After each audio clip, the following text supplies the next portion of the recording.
If you want to learn how to use Figma for UI/UX design, this video will walk you through the full beginner workflow in a simple, practical way. We'll cover how to set up your workspace, create frames, build wireframes, design reusable components, and finally prototype and share your work with a team. By the end, you'll have a clear understanding of how Figma helps you go from a rough idea to a polished interface design. And if this tutorial helps you, make sure to hit like and subscribe for more easy software guides just like this one.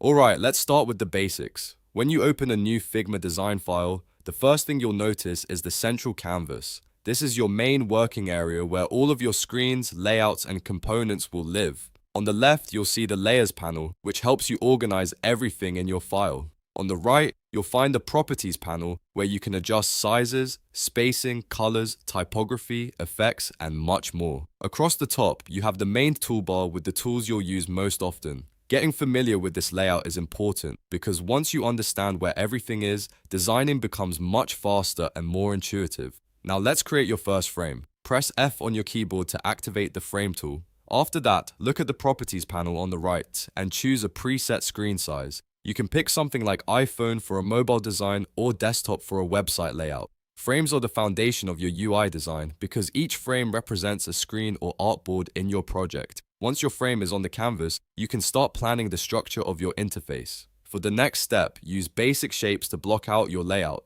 Press R to draw rectangles and O to draw ellipses. You can also use the text tool by pressing it to add labels, headings, and placeholder content.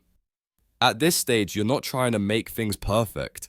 The goal is to build a wireframe, which is a simple, rough version of your design that shows the structure, spacing, and hierarchy. For example, you might add a rectangle for a header, smaller blocks for buttons, and text placeholders for titles or menu items. This helps you focus on layout first before worrying about colors and visual polish. Once your wireframe starts taking shape, it's time to make your design smarter and easier to manage with auto layout. Select the elements you want to group, then press Shift+A to apply auto layout. Auto layout is one of the most powerful features in Figma, because it allows boxes, rows, lists, and button groups to resize dynamically based on the content inside them. That means if your text gets longer, the container adjusts automatically instead of breaking your design. This is incredibly useful for responsive design and for keeping spacing consistent across your UI.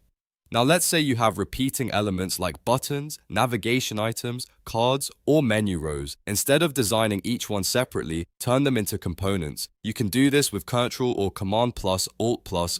Components save you a huge amount of time because once you update the main component, every linked instance updates too. This is perfect for keeping your UI consistent across multiple screens. For example, if you change the style of your primary button, every version of that button can update across your entire project. That's how professional designers maintain design systems efficiently. As you continue building your interface, organize your colors, text styles, and variables in the right panel. This helps you create a consistent visual system that is easy to reuse. Instead of picking random colors every time, define a set of brand colors and use them throughout your project. Do the same with typography by setting consistent text styles for headings, body text, labels, and captions. Variables can help you manage things like spacing, modes, and color themes more cleanly. The more structure you build into your file, the easier it becomes to scale your design and make future changes without starting over. After your layout is ready, switch over to the Prototype tab in the top right panel. This is where you connect different frames together and turn your static design into an interactive experience. You can link buttons, menus, and screens using interactive triggers. Then you can choose transition animations so the flow feels more realistic when someone clicks through your design.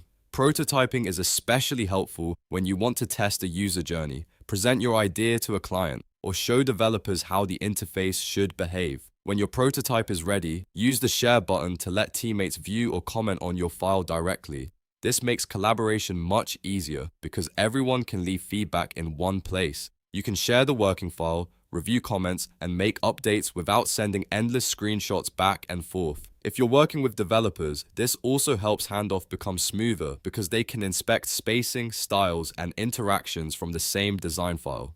So that's the full beginner workflow for using Figma for UI UX design. You now know how to set up your workspace, create frames, sketch wireframes, use auto layout, build components, organize styles, prototype interactions, and share your design with others. These are the core skills that every Figma user needs, whether you're designing a mobile app, a website, or a full product interface. If this tutorial helped you out, please give the video a like, subscribe for more design and software tutorials, and let me know in the comments what you want to learn next. Thanks for watching, and I'll see you in the next one.